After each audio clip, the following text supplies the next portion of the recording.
தமிழக அரசின் சார்பாக அயலக தமிழர் தினம் கடந்த 2 நாட்களாக சென்னையில் நடைபெற்றது. இதில் பல்வேறு நாடுகளைச் சேர்ந்த முக்கியமான அமைச்சர்கள் பங்கேற்றிருந்தார்கள்.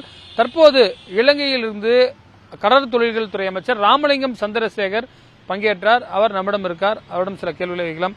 சார் வணக்கம். வணக்கம். இப்ப புதிய அரசாங்கம் அங்க அமைந்திருக்கிறது. அங்க தமிழர்களுக்கான நலன் எந்த அளவிற்கு புதிய அரசாங்கத்துல இருக்கும் எதிர்பார்க்கலாம்? முதல்ல உங்களுக்கு நன்றி. அதே நேரத்தில் புதிய தலைமுறைக்கு நன்றி. அதே போன்று தமிழ்நாட்டு மக்கள், உலக வாழ் மக்களுக்கு இனிய பொங்கல் வாழ்த்துக்களை நான் தெரிவித்துக் கொள்கின்றேன். நீங்கள் கேட்டது போல புதிய அரசாங்கம் இன்றைக்கு புதிய அரசாங்கம்ங்கிறது அது நான் நினைக்கிறேன் உலகத்துக்கே ஒரு புதிய அரசாங்கம் என்று. இந்த புதிய அரசாங்கத்தில் இது தமிழர், சிங்களவர், முஸ்லிம் என்கின்ற பேதங்கள் கிடையாது. முழு நாட்டில் வாழுகின்ற அனைத்து மக்களும் எங்களுக்கு அதிகாரத்தை பெற்றுக் கொடுத்திருக்கின்றார்கள், மக்கள் ஆணையை பெற்றுக் கொடுத்திருக்கின்றார்கள்.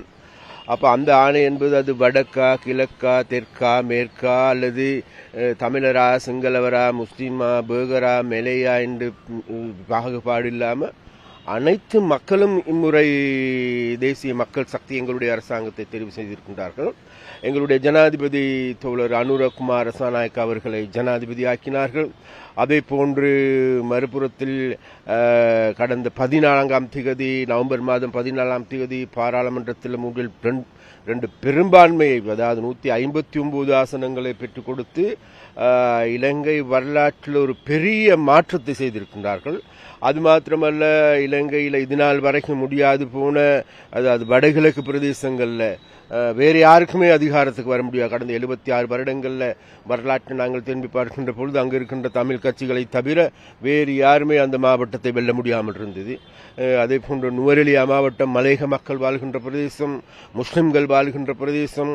அதே போன்று கொழும்பு, மத்திய கொழும்புன்னு சொல்றது கொழும்பு நகரத்தில் இருக்கின்ற பிரதான தொகுதியாக இருக்கின்ற மத்திய கொழும்பு, இந்த மாதிரியான பிரதேசங்கள் வேறு யாருக்குமே இது நாள் வரைக்கும் பெற்றுக்கொள்ள முடியாது போயிருந்தது.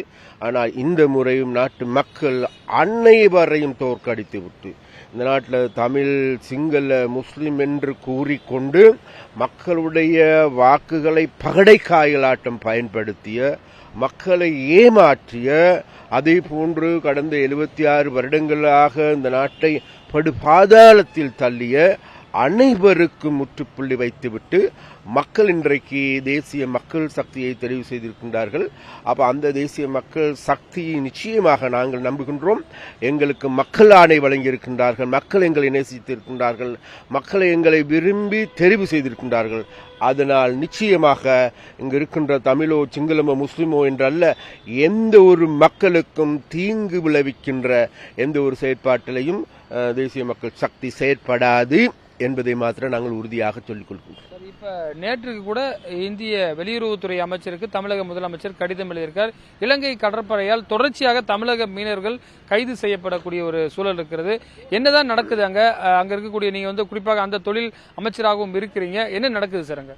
ஒன்று, தமிழக முதல்வர் வெளிநாட்டு அமைச்சருக்கு கடிதம் மூலமாக அறிவித்திருக்கின்றார்கள். தமிழர்கள் அல்லது மீனவர்கள் கூடுதலாக கைது செய்யப்படுகின்றார்கள். ஆனால் ஏன், எதனால் கைது செய்யப்படுகின்றார்கள் என்ற கூற்றை இவர் சொல்ல மறுத்திருக்கின்றார். ஏன் நான் இவ்வாறு கூறுகின்றேன் என்றால், எங்களுக்கு எல்லோருக்குமே தெரியும், யாருமே இன்னொரு நாட்டில் போயிட்டு சும்மா கைது செய்ய போறதில்லை. இன்றைக்கு வேற எதுவுமல்ல, இன்றைக்கு இவர்கள் கூடுதலாக இந்த அத்துமீறி, அதே போன்று பாட்டம் ட்ரோலிங்கை பயன்படுத்தி, சுருக்கு வலையை பயன்படுத்தி இன்னைக்கு, அதாவது நாளைய தலைமுறைக்கு சொந்தமாக இருக்கின்ற கடல் பரப்பையே நாசமாக்கி கொண்டு வருகின்றார். இந்தியாவில் இருக்கின்ற ஒரு சில மீனவர்கள், அதற்கு பெருவாரியான மீனவர்கள் எதிர்ப்பு, பெருவாரியான மக்கள் எதிர்ப்பு, பெருவாரியான ஊடகங்கள் எதிர்ப்பு, பெருவாரியான ஊடகவியலாளர்கள் எதிர்ப்பு. ஏன்னு கேட்டா, இந்த பாட்டம் ட்ரோலிங் மூலமாக ஏற்படுகின்ற அனர்த்தம் என்பது அது நாளைய தலைமுறைக்கு சொந்தமாக இருக்கின்ற கடல் பரப்பை நாசமாக்குகின்ற செயற்பாடு. அந்த நாசகர செயற்பாடுகள்ல தான் இங்க இருக்கின்ற ஒரு சில, அதாவது இன்றைக்கு இந்த சுருக்கு வலையை பயன்படுத்துகின்ற இந்த படகுகள் மூலமாக சென்று இன்றைக்கு இலங்கையினுடைய கடல் பரப்பை நாசமாக்கி கொண்டு வருகின்றார். அப்ப அந்த கடல் பரப்பில் இன்றைக்கு நீங்க தேடி பார்ப்பீர்களாக இருந்தால் கூடுதலாக யார் மீன் பிடிக்கின்றார்கள் என்றால் வேறு யாருமல்ல அங்க இருக்கின்ற தமிழர்கள். அதாவது அந்த தமிழர்கள் என்பது கடந்த 30 வருடங்களுக்கு மேலாக யுத்தத்தில் முகம் கொடுத்தவர்கள், யுத்தத்தின் பொழுது உயிர்கள் உடைமைகள் அனைத்தையும் இழந்த மக்கள். அப்ப அந்த மக்கள் இன்றைக்கு தான் இப்போதுதான் தாங்களுடைய வாழ்க்கையை மேம்படுத்துகின்ற நடவடிக்கை எடுக்கின்ற போது இன்றைக்கு நீங்க சொன்னா நம்ப மாட்டீங்க. அதாவது அங்க இருக்கின்ற மீனவர்கள் கேட்கின்றார்கள் என்னிடம், ஐயா முடியுமாக இந்த இந்தியாவினுடைய ட்ரோலர் யந்திரங்கள் வருவதை தடுத்து நிறுத்துங்கள், அல்லது நாங்கள் எல்லோருமே கடல்ல விழுந்து சாக போகின்றோம் சொல்கின்றார். அதே போன்று நாங்கள் கடந்த காலங்களில் இந்திய தூதுவரிடமும் நாங்கள் சொன்னோம். அதே போன்று நாங்கள் இங்கிருக்கின்ற தமிழக முதல்வரிடம் நான் மிக மிக வினயமாக கேட்டுக்கொள்கின்றேன். அதாவது ஐயா, எங்களுடைய கடல் பரப்பு, அப்ப எங்களுடைய கடல் பரப்பை அத்துமீறி செயல்படுகின்ற செயற்பாடு, அப்ப அத்துமீறி இன்றல்ல நேற்றல்ல நேற்றும் கூட நீங்கள் பார்ப்பீங்களா இருந்தால் முல்லைத்தீவு கடல் பரப்புல முந்த நாள் எடுத்துக்கொண்ட சுண்டுக்குழி கடல் பரப்புல, அதுக்கு முதல் நாள் எடுத்துக்கொண்ட வல்வெட்டித்துறை பிரபாகரன் பிறந்த ஊர், அப்ப அந்த பிரதேசத்தில் எடுத்துக்கொண்டாலும் சரி, இன்றைக்கு உங்களுக்கு எல்லாரும் சரி முள்ளி வாய்க்கால்னு சொல்லுகின்ற யுத்தம் முடிந்த கடைசி பிரதேசம். அப்ப அந்த பிரதேசம் தான் வட்டுவாகல் இருக்குது. அந்த வட்டுவாகல் பிரதேசம் தான் கூடுதலாக இறால் உற்பத்தி ஏற்படுகின்றது. அந்த இறாலை எல்லாம் கொள்ளையடிப்பதற்காகவே இன்றைக்கு இந்திய மீனவர்களுடைய செயற்பாடுகள் இருக்குது. அதனால் இந்திய மீனவர்கள் கைது செய்யப்படுவது வெறுமனே அல்ல. இந்திய மீனவர்கள், தமிழ்நாட்டு மீனவர்கள், ஒரு சில மீனவர்கள் அதாவது அத்துமீறி எடுக்கின்ற நடவடிக்கை, எல்லை மீறுகின்ற செயற்பாட்டின் காரணமாகவே இந்த செயற்பாடுகள் முன்னெடுக்கப்படுது. அதே நேரத்தில் நாங்கள் இன்னும் ஒன்றையும் சொல்லி காட்டணும். இன்றைக்கு ஆந்திரா பிரதேசத்துக்கு போக இயலுமா இவங்களால, அல்லது கேரளாவுக்கு போக இயலுமா, அல்லது பாகிஸ்தானுக்கு போகின்றார்களா, அல்லது குஜராத்துக்கு போகின்றார்களா, அல்லது குஜராத்தில் உள்ளவர்கள் சீன கடலுக்கு போறாங்க? இல்ல. அப்ப அந்த பிரதேசத்திற்கு போறதில்லை. ஆனாலும் கூட இன்றைக்கு இவர்கள் எல்லோருமே நினைத்துக் கொண்டிருக்கின்றார்கள், இலங்கை கடல் பரப்பை தான் தோன்றித்தனமாக எதேச்சதிகார முறையில் பயன்படுத்துகின்ற நடவடிக்கை தான் இன்றைக்கு இந்திய மீனவர்கள், தமிழ்நாட்டு மீனவர்களால் முன்னெடுக்கப்படுது. அந்த செயற்பாட்டையே நாங்கள் வன்மையாக எதிர்க்கின்றோம், வன்மையாக கண்டிக்கின்றோம். அதே போன்று நாங்கள் தமிழ்நாட்டு முதல்வரிடம் நாங்கள் கேட்கின்ற ஒரே கேள்விதான், வேறு எதுவுமல்ல, சட்டவிரோதமாக முன்னெடுக்கப்படுகின்ற இந்த பாட்டம் ட்ரோலிங் முறைமையை தடை செய்யுங்கள். நாங்கள் இலங்கையை பொறுத்த வரைக்கும் பாட்டம் ட்ரோலிங் தடை செஞ்சிருக்கிறோம், சுருக்கு வலை தடை செஞ்சிருக்கிறோம், இரட்டமடி வலை தடை செய்திருக்கின்றோம். இதுகள் தடை செய்வதற்கான காரணம் வேறு எதுவுமில்ல, நாளைக்கு எங்களுக்கல்ல எங்களுடைய பிள்ளைகளுக்கு இந்த கடல் பரப்பை பாதுகாத்து வைக்க வேண்டும். அப்ப அந்த நோக்கத்தின் அடிப்படையில் இன்றைக்கு இலங்கை அரசாங்கம் செயற்பட்டுக் கொண்டிருக்கின்ற போது இந்தியா அது சேடமாக தமிழ்நாட்டு அந்த நடவடிக்கைகள் எடுக்கிறதுக்கு மறுத்து வருகின்றார்கள். இன்றைக்கு மத்திய அரசாங்கம் கூட இதற்கு எதிரான நடவடிக்கை எடுத்திருக்கின்றார்கள்.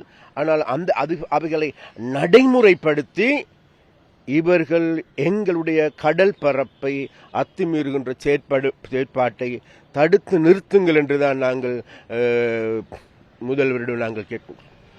தமிழக எம்பிகளுடைய நம்பர்ஸ் குறைஞ்சிட்டே இருக்கு. அதே போல இந்த 13வது சட்ட திருத்தம் வாய்ப்பு இருக்கிறதா? ஒன்று, தமிழர்களுடைய எம்பி ஏன் குறையுது? தமிழர்கள் இதுநாள் வரைக்கும் தமிழர்களாக இருந்து தமிழ் மக்களுக்காக சரிவர குரல் கொடுத்திருப்பார்களாக இருந்தார், தமிழ் மக்களுடைய உரிமைகளுக்காக வேண்டி போராடி இருப்பார்களாக இருந்தார், அல்லது தமிழர் பிரதேசத்தை முன்னேற்றுவதற்கான நடவடிக்கை எடுத்திருப்பார்களாக இருந்தால் இன்றைக்கு இந்த நிலைமை ஏற்பட்டிருக்காது. ஏன் நான் இதன் சொல்றேன்னு கேட்டா வேற எதுவும் இல்லை, இன்றைக்கு யுத்தம் முடிஞ்சு 15 வருடங்கள் ஆகுது. இன்றைக்கு எடுத்துக்கொண்டாலும் கூட 89,000க்கு அதிகமான விதவைகள் வாடி வதங்கி கொண்டிருக்கின்றார்கள். இன்றைக்கும் கூட 28,000க்கு அதிகமான சிறுவர்கள், குழந்தைகள் பெற்றோர்களை இழந்தவர்கள், தாயும் இல்லை தந்தையும் இல்லாமல் இன்றைக்கு அனாதைகளாக இருக்கின்றார்கள். அதே போன்று 8,000க்கு அதிகமான முதியவர்கள் தாங்களுடைய பிள்ளைகளை இழந்து பரிதபிக்கின்ற ஒரு நிலைமை இருக்கின்றது. அதே போன்று வடகிழக்கு நாங்கள் எடுத்து பார்க்கின்ற பொழுது 140% இன்னமும் கொட்டிலில் வாழுகின்ற மக்களாகவே இருக்கின்றார்கள். 60% ஏதோ முறைச்சார விதத்தில் கடன்காரனாக மாற்றப்பட்டிருக்கின்றார்கள். கடன் வாங்கி வாங்கிய கடனை திருப்பி செலுத்த முடியாது. கூடுதலாக தற்கொலை செய்து கொள்ளப்பட்டவர்கள் எங்க இருக்கின்றார்கள்? வேறெங்கும் இல்ல, வன்னி மாவட்டத்தில். வன்னி மாவட்டம்ங்கிறது உங்களுக்கு எல்லாம் தெரியும். முல்லைத்தீவு, மன்னார், வவுனியா போன்ற பிரதேசங்கள், மாவட்டங்கள். அப்ப அந்த பிரதேசம் தான் கடந்த காலங்களில் யுத்தத்திற்கு பாரிய அளவு முகம் கொடுத்தவர்கள், பாரிய போராட்டங்களை முன்னெடுத்தவர்கள். அந்த பிரதேசத்தில் தான் பிரபாகரன் உள்ளிட்ட அனைவருடைய உயிர்களையும் பறிக்கப்பட்டதும் அந்த விடத்தில். அந்த பிரதேசம் தான் இன்றைக்கு இலங்கையில வறுமை கூடிய பிரதேசம். அதே மாதிரி கடன் வாங்கி கடனை திருப்பி செலுத்த முடியாது. கூடுதலான பெண்கள் தற்கொலை செய்து கொண்டிருக்கின்றார்கள். வேற எங்கேயும் இல்ல, இந்த பிரதேசத்தில். அப்படியாக இருந்தால் இவ்வாறு யுத்தம் முடிஞ்சு 15 வருடமாகுது. 15 வருடத்துக்கு பிறகும் கூட இந்த மக்களுடைய பிரச்சனைகளை சரிவர கையாளாததன் விளைவாகவே இன்றைக்கு தமிழர்கள் அனைவரையும் இன்றைக்கு வீட்டுக்கு அனுப்பியிருக்கின்றார்கள் மக்கள். அவர்கள் மாத்திரமல்ல, மலையகத்தை பிரதிநிதித்துவம் செய்கின்ற, மலையகத்தை தாங்களுடைய குடும்பத்தின் சொத்தென நினைத்துக் கொண்டிருந்த தங்களுடைய பாட்டன் அல்லது பூட்டன் இவர்களுடைய சொத்தாக நினைத்துக் கொண்டிருந்தவர்கள் எல்லோருமே இன்றைக்கு வீட்டுக்கு அனுப்பப்பட்டிருக்கின்றார்கள். அது மாத்திரம் ராஜபக்சாக்கள் வீட்டுக்கு அனுப்பப்பட்டிருக்கின்றார்கள். ரணில் விக்ரமசிங்காக்கள் வீட்டுக்கு அனுப்பப்பட்டிருக்கின்றார்கள். அது மாத்திரமல்ல, 76 வருடங்களாக இந்த நாட்டுக்கு பெரிய சாபக்கேடாக இருந்தது வேறு எதுவும் இல்லை. இந்த நாட்டு 76 வருடங்களாக ஆட்சி செய்த ஆட்சியாளர்கள் அந்த ஆட்சிக்கு முற்றுப்புள்ளி வைத்துவிட்டு மக்கள் நலம் பேணுகின்ற, மக்களுக்காகவே செயற்படுகின்ற புதிய அரசாங்கம், அனுரவின் அரசாங்கத்தை தெரிவு செய்திருக்கின்றார்கள். அந்த அனுரவின் அரசாங்கம் நிச்சயமாக மக்கள் நலன் சார்ந்த நடவடிக்கையிலே எதிர்வரும் காலத்தில் முன்னெடுக்கும். 13வது திருத்த சட்ட மூலத்தை பற்றி கதைப்பதென்றால் நாங்கள் மிக தெளிவாக சொல்லி இருக்கின்றோம். எங்களுடைய கொள்கை பிரகடனத்திலும் சொல்லி இருக்கின்றோம். அதே நேரத்தில் நாங்கள் அடிக்கடி சொல்லியும் வருகின்றோம். அதாவது இந்த வருட ஏப்ரல் மாதமாகின்ற பொழுது உள்ளூராட்சி சபை தேர்தல் நடத்தப்படும். இந்த வருட இறுதியில் நிச்சயமாக அல்லது அடுத்த வருட முதல் பகுதியில் மாகாண சபை தேர்தல் நடத்தப்படும். அப்ப மாகாண சபை தேர்தல் நடத்துவது என்பதே அந்த 13வது திருத்தத்தை ஏற்றுக்கொள்வது ஆகும்.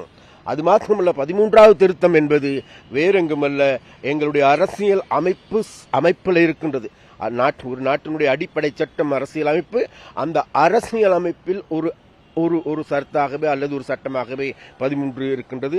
அதனால் நாங்கள் எங்களை பொறுத்த வரைக்கும் இந்த மாகாண சபை முறைமையை, அதாவது நாங்கள் ஏற்றுக்கொள்ளுகின்றோமோ இல்லையோ என்பதல்ல பிரச்சனை. இதை தமிழ் மக்கள் நினைக்கின்றார்கள் தாங்களுக்கு கிடைத்த உரிமை என்று. நாங்கள் நினைக்கவில்லை அது தமிழ் மக்களுக்கு உரிமை என்பது அல்ல. அதற்கெல்லாம் பால்பட்ட பிரச்சனைகள் தமிழ் மக்கள் முகம் கொடுக்கின்றார்கள். உண்மை இருந்த போதிலும் கூட தமிழ் மக்கள் அவ்வாறு நினைப்பதன் காரணமாக எங்களுடைய தலைவரும் கூட தோழர் அனுரையும் மிக தெளிவாக சொல்லியிருக்கின்றார். அதனால் நான் இந்த 13இல் கை வைக்கப் போவது இல்லை. அது தமிழ் மக்களுடைய பிரச்சனைகளை தீர்க்கும் என தமிழ் மக்கள் நினைப்பார்களாக இருந்தால் அதற்காக எதிர்வரும் காலங்களில் அதற்கான மாகாண சபை தேர்தலை நடாத்தி அதற்குரிய பிரதிநிதிகளை பெற்றுக் கொடுத்து அதையும் முடியுமானால் ஒரு அர்த்த புஷ்டியான நிர்வாகமாக செயல்படுத்த முடியுமாக அதையும் நாங்கள் செய்து பார்ப்பதற்கு தயாராகவே இருக்கும். பொருளாதார சூழ்நிலையில குறிப்பாக இந்தியாவுடைய உதவி இருந்தது. இருந்தாலும் சீனா அங்க ஒரு பெரிய ஒரு ஆர்பர் அங்க கட்டிட்டு இருக்கிறதா சொல்லப்படுகிறது. அதெல்லாம் எந்த அளவுக்கு உண்மை? நாங்க ஒரு உண்மை இருக்குங்கிட்ட, எங்களுக்கு எங்களோட பக்கத்து நாடு இந்தியா. அதனால நாங்கள் மிக தெளிவாக இருக்கின்றோம் ஒன்று விடயத்தில். அதாவது நாளைய உலகத்தில் எங்களுடைய கொடுக்கல் வாங்கல் கூடுதலாக முன்னுரிமை அளிக்கின்ற நாடு இந்தியா தான். அதில் எந்த மாற்றமும் இல்லை. அதே நேரத்தில் நாங்கள் இன்றைக்கு மிக தெளிவாக சொல்லுகின்றோம், சீனா வென்றாலும் சரி, அமெரிக்கா வென்றாலும் சரி, ரஷ்யாவாக இருந்தாலும் சரி, ஐரோப்பிய நாடுகளாக இருந்தாலும் சரி, ஆப்பிரிக்க நாடுகளாக இருந்தாலும் சரி, லத்தீன் அமெரிக்க நாடுகள், எல்லா நாடுகளும் இன்றைக்கு தனித்தனி துகள்களாக இருக்கின்றது. ஒரு காலத்தில் இரண்டு உலகம் என இரு துருவங்களாக உலகம் இருந்தது. ஒரு பக்கம் ரஷ்யா, இன்னொரு பக்கம் அமெரிக்கா. அதன் பிறகு ஒரு துருவ உலகமாக மாறினது. தனியாக அமெரிக்கா மாத்திரம்தான் இதை எல்லாவற்றையும் தீர்மானிக்கின்ற சக்தியாக இருந்தது. ஆனால் இன்றைக்கு பல துருவங்களாக இருக்கின்றது. அந்த பல துருவங்களோடையும் சகோதரத்துவமாக நல்ல முறையில் அவர்களுடைய ராஜதந்திர உறவுகளை மேற்கொண்டு அனைவரோடையும் இணைந்து கொண்டு எமது நாட்டை கட்டியெழுப்புவது எமது இலக்கு. அதனால வேண்டி நாங்கள் யாரையும் அவர்தான் நல்லவர் இவர் கெட்டவர் என அவர் மேல் தோளில் கையை போட்டுக்கொண்டோ இன்னொருவரை புறம் தள்ளுகின்ற செயற்பாட்டை நாங்கள் முன்னெடுக்க மாட்டோம். அனைவருக்கும் சமமான வாய்ப்புகளையும் சமமான சகோதரத்துவத்தையும் வெளிப்படுத்துவதே எமது வெளிநாட்டு கொள்கையாகும். பல்வேறு விஷயங்கள் குறித்து விரிவாக நம்மிடம் பகிர்ந்திருக்கிறார் புதிய தலைமுறைக்காக ஒளிப்பதிவாளர் சுரேந்தருடன் ரமேஷ்.